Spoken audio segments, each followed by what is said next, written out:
এই নাম নাম বলছি। বেয়াদব, তোর মতো ছেলেদের আমি খুব ভালো করে চিনি। সুন্দরী মেয়ে দেখলে মাথা ঠিক থাকে না, তাই না? ম্যাডাম আমার কথাটা তো শুনুন। আরে চুপ, একদম চুপ। আমাদের মতো সুন্দরী মেয়েদের জীবন নরক বানিয়ে দেয় তোদের মতো লম্পটরা। ভাই চলুন তো, ওই মেয়েটার সাথে মনে হয় অটোওয়ালা খুব খারাপ ব্যবহার করছে। ছোট লোকের বাচ্চা, আজকে আমি তোকে শায়েস্তা করেই ছাড়বো। আপনি খুব ভালোভাবে সাহায্য করেছেন এই অটোওয়ালাকে। হ্যাঁ ম্যাডাম, আমাদের দেশের মেয়েরা যদি আপনার মতো রুখে দাঁড়াতো তাহলে আর কোনো মেয়েকে সুইসাইড করতে হতো না। কিন্তু ভাই সাহেব আমি তো কিছুই করিনি, ম্যাডাম শুধু শুধু আমাকে মারছে। এই তুই আবার মিথ্যা কথা বলছিস। একটু আগেই অটোর মধ্যে তুই আমার সাথে কি পরিমাণ বেয়াদবি করেছিস, মনে নেই তো সেইগুলো? ম্যাডাম একে পুলিশে ধরে দিন, তাহলে বুঝবে কত ধানে কত চাল।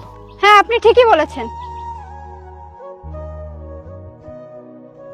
ম্যাডাম এমন কাজ করবেন না ম্যাডাম, তাহলে আমি না খেতে পেয়ে মারা যাব। হ্যালো ইন্সপেক্টর সাহেব, স্যার রিং রোডের পাশে এক অটোওয়ালা আমার সঙ্গে খুব বেয়াদবি করছে।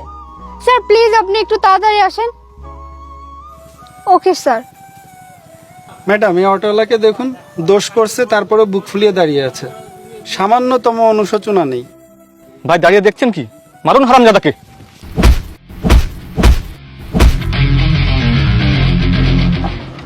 এই এই থামো, মারছো কেন ছেলেটাকে?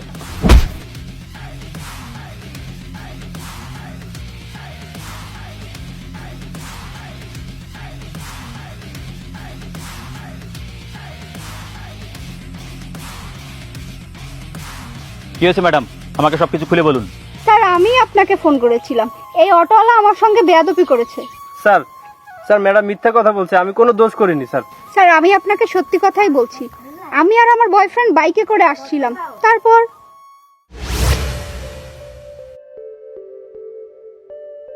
আচ্ছা জানান, একটা কাজ করো, সামনের অটোটাই করে তুমি পার্কে চলে যাও। আমার গাড়িটা একটু সার্ভিস করা দরকার, তো আমি গাড়িটা সার্ভিসে দিয়ে তারপর তোমার সাথে পার্কে এসে দেখা করছি। যাও। এই শোন, ওকে ঠিকঠাক ভাবে পার্কের সামনে নামায় দিস। ম্যাডাম বসুন। না, আমি পিছনে বসবো না, আমি সামনেই বসবো। কি বলছেন ম্যাডাম, মহিলাদের বসার জায়গা তো পিছনে, এখানে তো পুরুষরা বসে, আপনি পিছনে বসুন। আমার যেখানে খুশি আমি সেখানে বসবো, তোর কি তাতে? তোর টাকা নিয়ে কথা, তুই টাকা পেলেই তো হলো। কিন্তু ম্যাডাম কিভাবে, এখানে তো আপনি বসতে পারবেন না ম্যাডাম।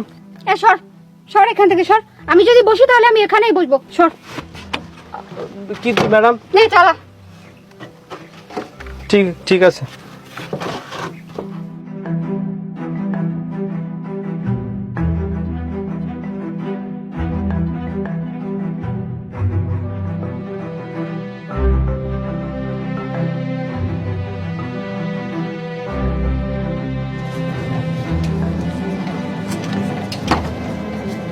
লম্পট কোথাকার, গাড়ি থামা। স্যার তাহলে আপনি বুঝুন এ কত বড় লম্পট।